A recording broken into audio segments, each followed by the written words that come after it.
Hello, very beautiful community. It's lovely to be with you. We're not as daily connected at the moment as I would like, but it's so wonderful to have this conversation with you about how the war is going strategically in March.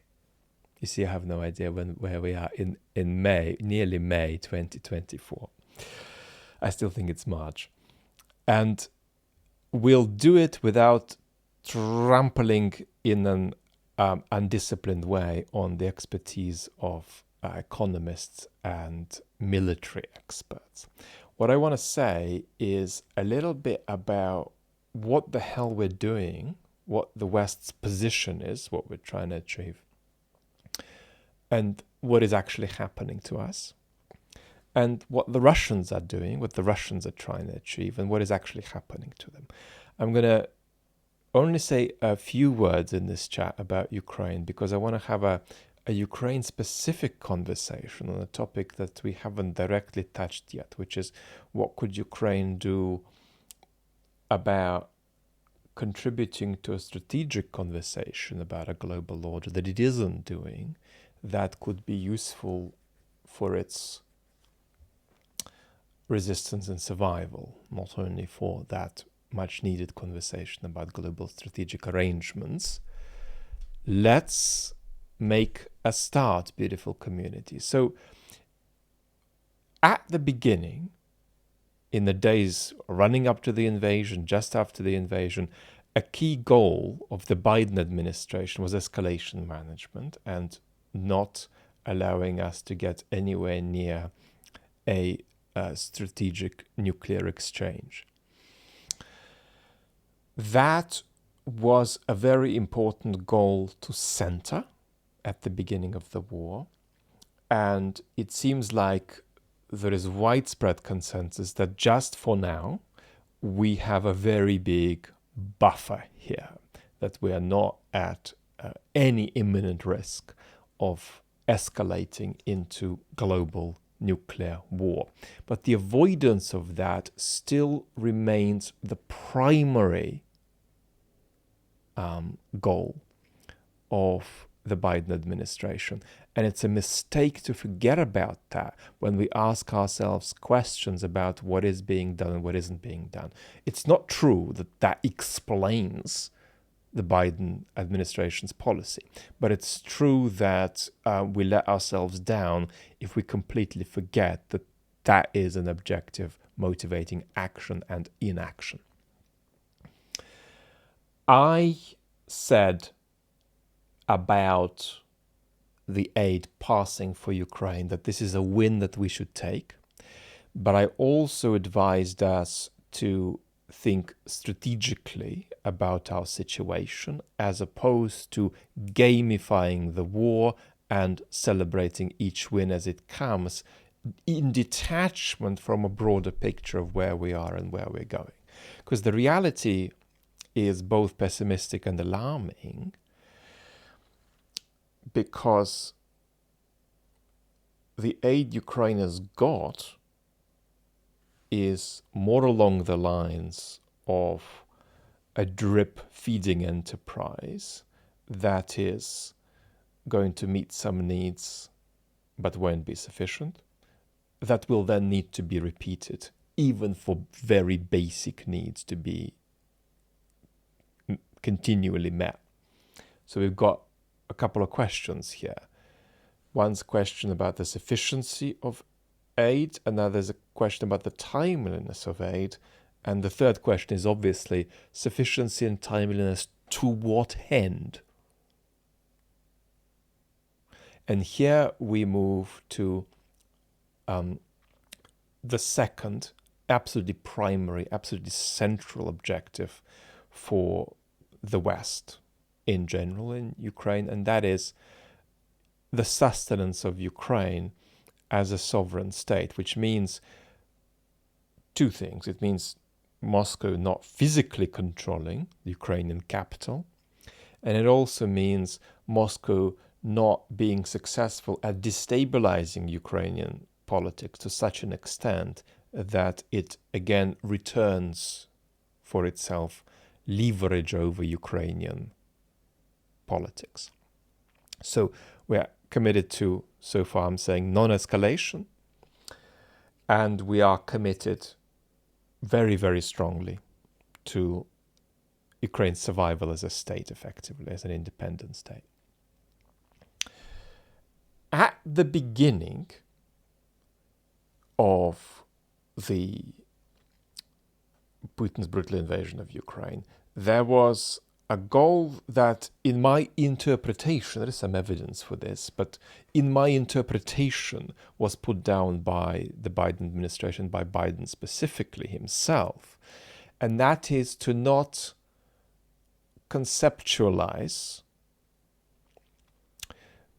Putin's actions, or at least to not make our response contingent upon particular conceptualizations of what Putin is doing. That's to say, in Feb 2022, the position is, let's not conceptualize what Putin is after. Let's be agnostic about the 2 or 7 or 11 possibilities about what kind of regime it is and what it's trying to do. I don't want to say that in coming into May 2024, nobody in and around the Biden administration can conceptualize what the Putin regime is doing. But I do think that if in a cartoonish way we could shake out the Biden regime until we reduce it to some kind of a tagline we could apply to it about what it thinks the Putin regime is doing. And I do think that tagline would be, there may be other secondary taglines, but that primary tagline would be, we don't conceptualize what the Putin regime is doing. And while that was wise in 2022 relative to them being uncertain what conceptualization to have. Now, I would argue that there were some conceptualizations even then that were clearly persuasive. But I think that in 2024, coming into May and summer 2024, it's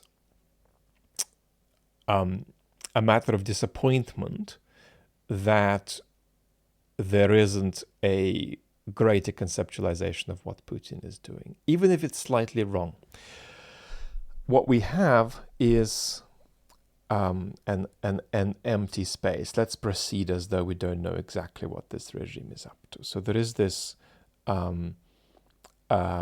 sort of residue of what was at the beginning a very intentional desire to not conceptualize this. I mean, is this a matter of Putin being engaged in an enterprise that is tied down to Ukraine? Is there a wider pattern of escalation? How does it work? Is it tied to certain ideological or mystical views, as I have argued? Is it tied to conceptions of regime security? If it's tied to conceptions of regime security, how securely is it tied to those? Is it just a couple of people think certain stuff? Or are people at the top of the regime locked into a certain bridge between the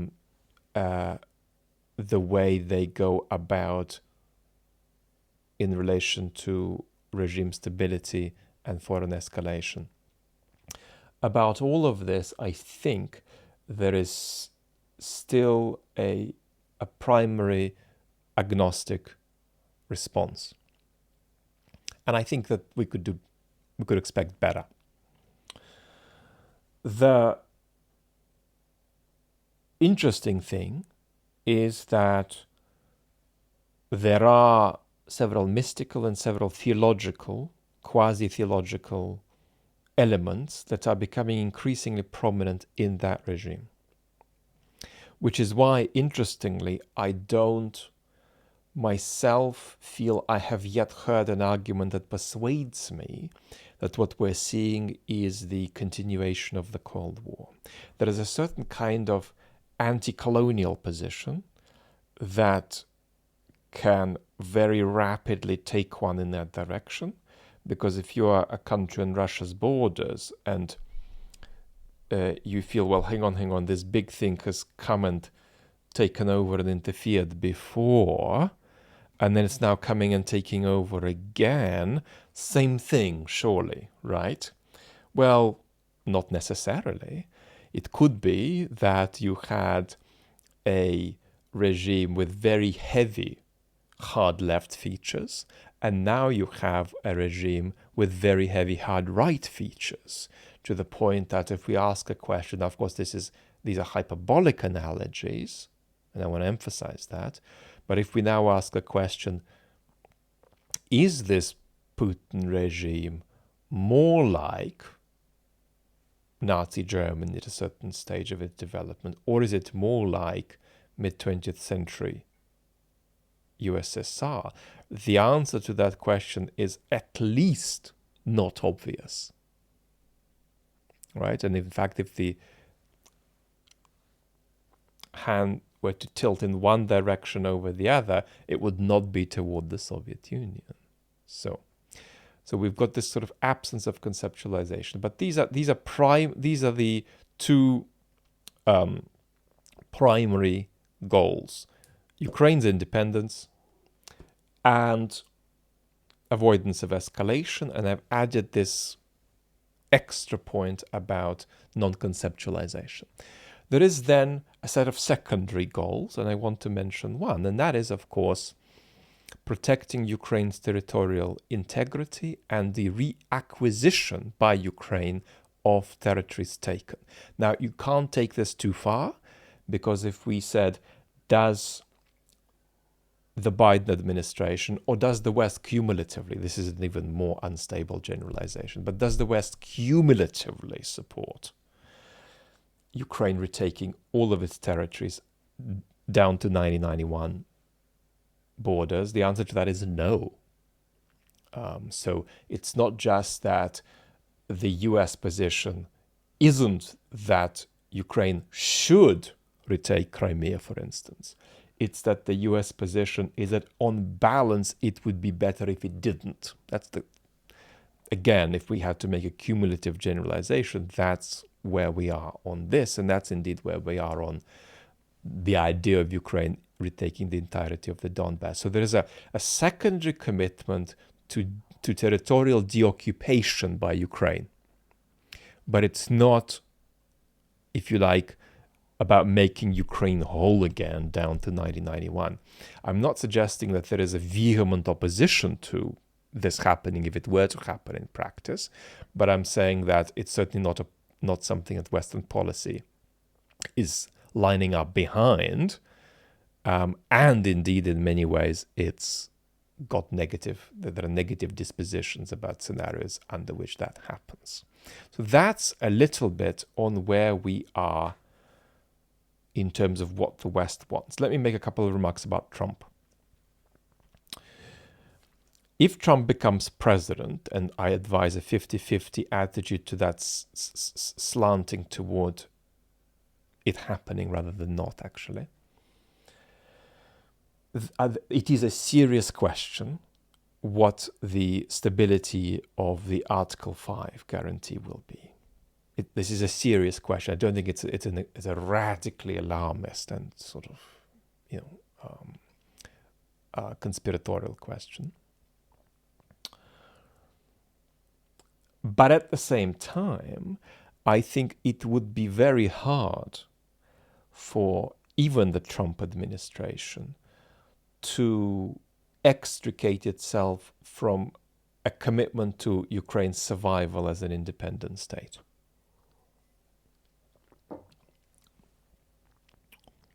It's rather that Trump will be very happy to have a go at compromising on everything else. His problem, if he is president, is that neither side is in a position where they're either willing or able to meaningfully negotiate. And we'll come back to that in a moment.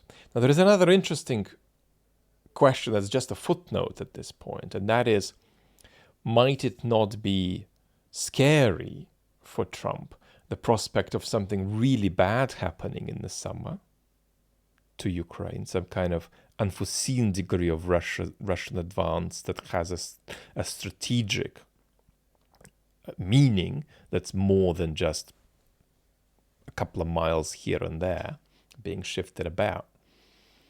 That if something bad happened to Ukraine in the summer, and if that was successfully blamed on Trump, it's an interesting question how far that is a circumstance he is conscious of and wants to avoid. And of course, we're tying that to Trump's sort of relative turnaround on the aid to Ukraine,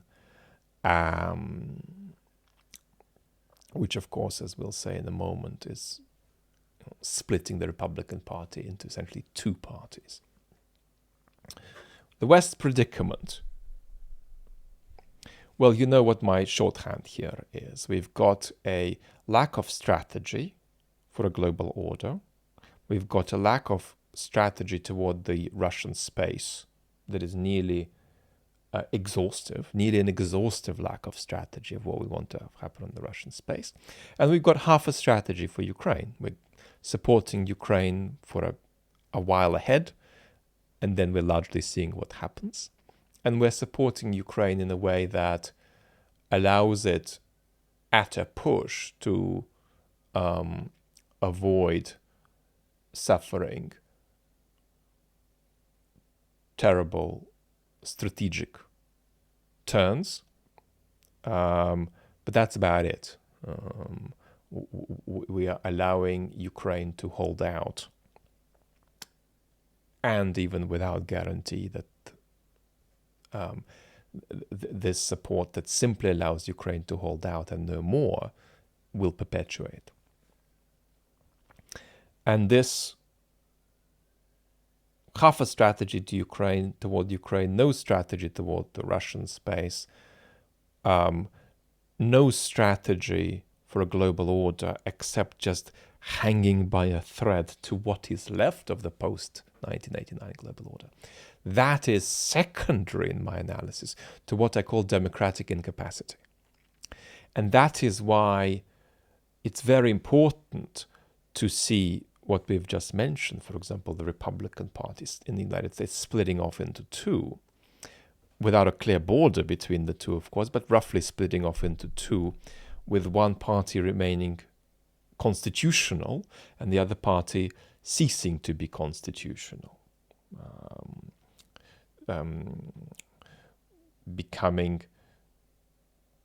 instead not just entrepreneurial, but post-truth and not necessarily committed to the sustenance of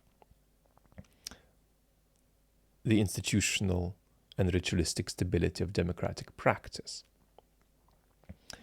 What I want to say is that when we see that happening, which is part of this global turn of conservatives into post-conservative authoritarians, that is not because Trump is bad or because certain figures are bad or because certain figures are ignorant or feigning ignorance intentionally, as we saw in the exchange between Marge and Tim Snyder that you would have all seen, that some of you have asked me to comment on, and we're gonna comment on it analytically from the point of view of understanding post-truth politics. So what I'm saying is, don't see these people as just bad actors we've got to get rid of, because that makes you not understand that if you removed each single one of them individually, that the problem will just recur, right? That space will be repopulated by others, because we've got a tendency, we've got a trend, rather than a few bad actors who are ruining the show for us. So don't see, for instance, this nearly 50-50 split in the Republican Party, at least as far as the votes came out, as bad actors see it as part of a pattern of democratic incapacity to do with various mechanisms of mistrust. And I think there are four, and I also talk about four feelings of mistrust being present, and I'm not going to re-legislate on that now. So don't see this stuff as an aberration, because if you see it just as an aberration that you have to swat away, like, fly that's come to land on your cake, you're going to misunderstand what it takes to oppose that problem. So it's not that you're going to be wrong analytically. Oh, you've slightly misunderstood your democracy. No, you're going to not put yourself in the best position to beat this pattern. Can't beat it entirely, but to beat it down as much as you could beat it down if you systemically understood what it's about, right? So don't say it's just bad actors, bad individuals, and the effects of Russian propaganda. See it as systemic. Some context.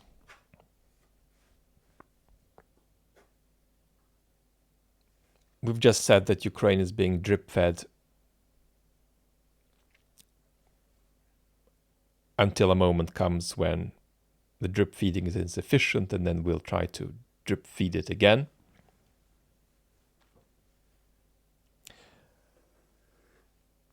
The unspoken trend, if you are to shake out the entire landscape of Western political systems and say something caricatural about them, I would say the trend is toward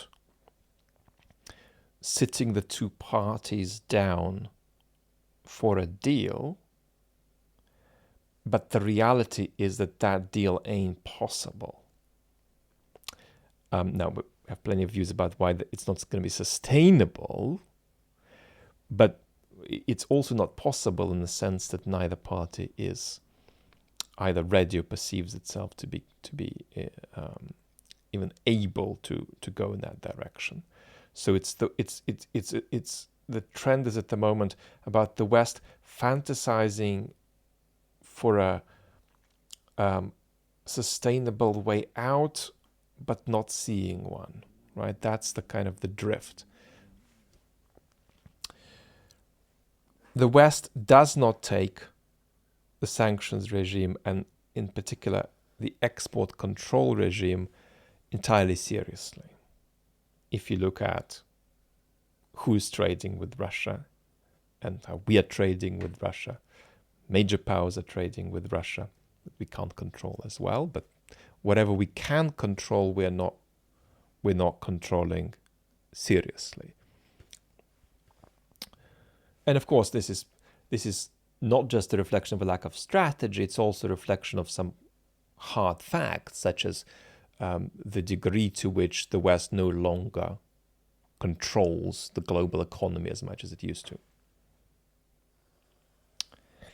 If another crisis arises of a very major proportion, for instance in the Middle East, the West will have greater reason to perceive Russia as a useful party which can be more deeply entertained as somebody you can deal with than that is the case today. That's another risk.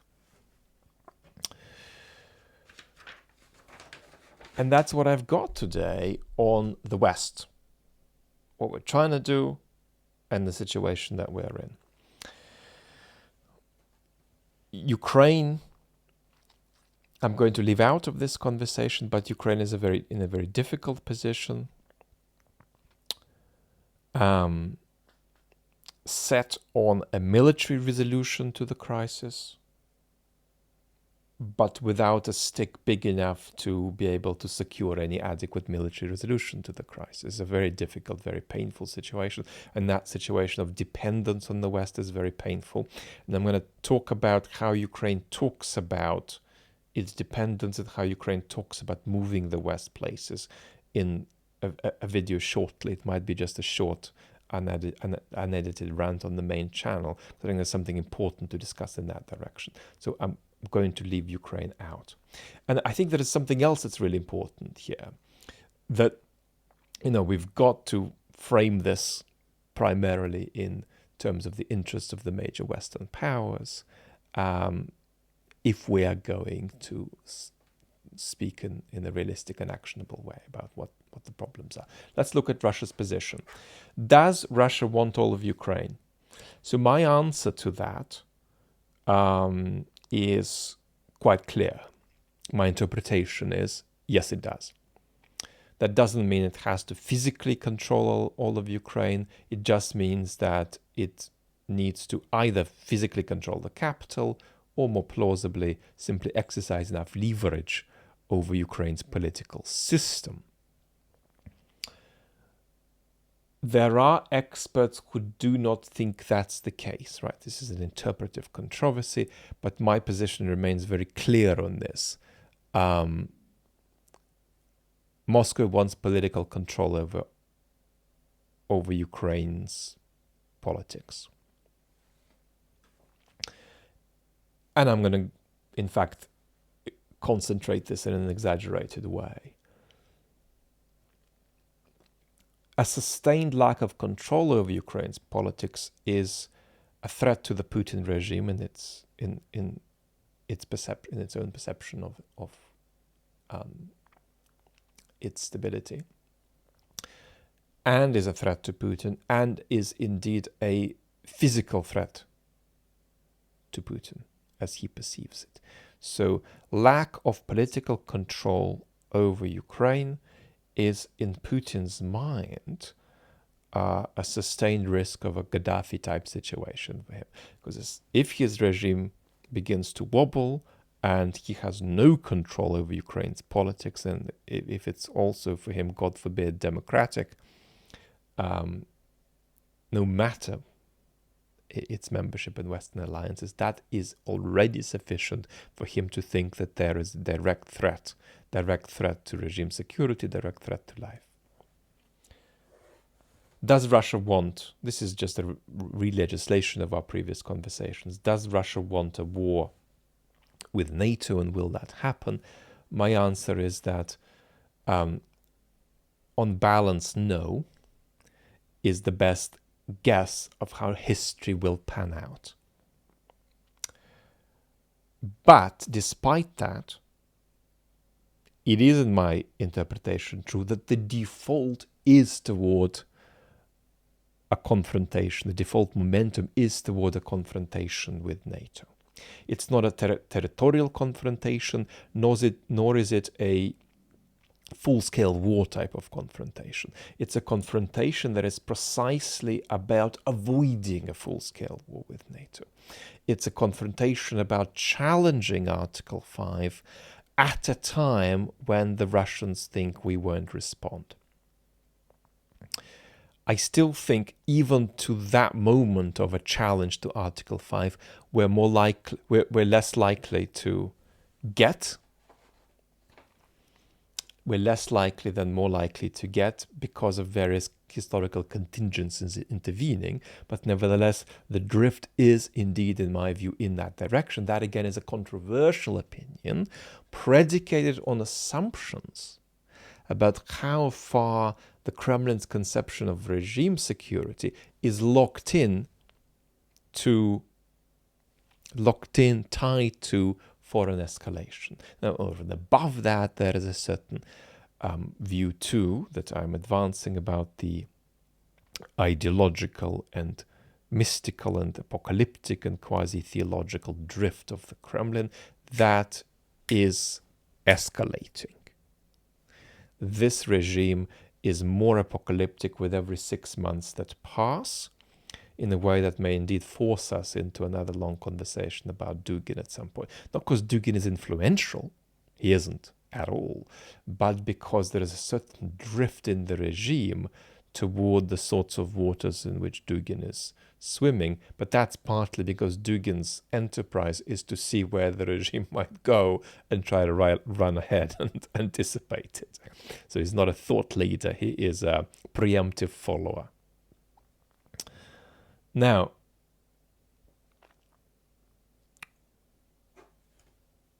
So there are assumptions about how constitutive the link is between regime security and foreign escalation, and then there are certain views about the mystical and ideological images that obtain in the Kremlin about big conflict with the West. And then over and above that, there is what we've called the Fukuyamianism in reverse, which is the belief that what we are experiencing in the West isn't just democratic decline, but some kind of utterly inexorable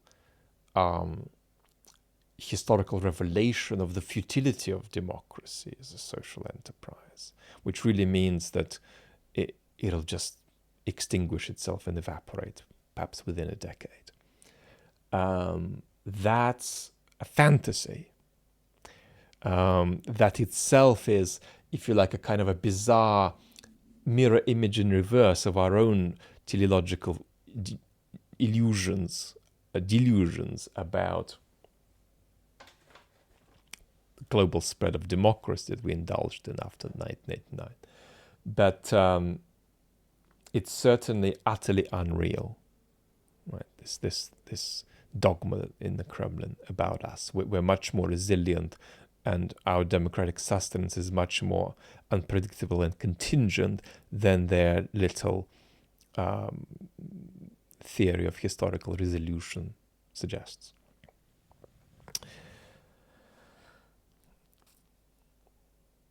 The global prognosis for the Putin regime is horrific. It is a self-immolating imperial project that could collapse within 3 years, within 20 years, and is unlikely to sustain itself in similar form beyond Putin's biological existence. So, and it has nothing to offer except either violence or a set of negative assertions that it offers to the world about resisting American imperialism and so on. So this stuff will eat itself up.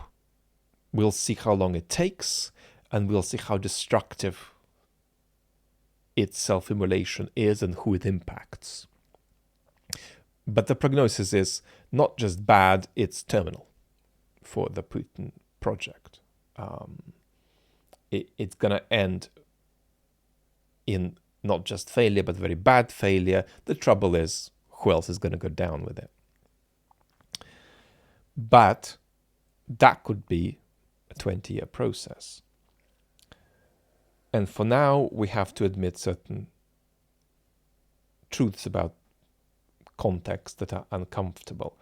Russia is faring fairly well diplomatically and has been consolidating its position in the world. It's dealing and trading complexly and deeply with major powers all over the world. Dealing deeply with India, getting very significant support, technological support from China. And in the short term, it is coping with the sanctions well, and in the short term, it is not facing economic collapse. The problem we have got, back to us in the West, is that we need to be realistic about our limitations on capacity at home to do better with our objectives in foreign policy. And it's only if we are more honest and more truthful about our limitations at home that we can actually do more to transcend them to some degree. And so when I give you this formula of lack of strategy secondary to democratic incapacity, there is a block, a sort of a 20% bit of this pie chart that allows us possibility for strategic renewal and democratic regeneration to some extent. And we'll be coming back to this conversation, not just because we need to anyway, and you know how much we talk about Western democracy, but we're also coming back to it because the insufficiency and untimeliness of our support for Ukraine will bring us in a few months to another moment of existential insufficiency for Ukraine, which will need further Western action. And we're going to be in that cycle. And, you know, at the moment, we're not just in a conversation about how to improve and snap out of that cycle. We're in a conversation about how to even sustain that cycle. Because I think in many ways, this chunk of support for Ukraine from the United States may be in some respects the last act of its kind. And that also, of course, is a message to Europe to start waking up, and for the bits of Europe that are already awake to go on, even if their major European partners are going to remain asleep. Lots of love and talk very soon.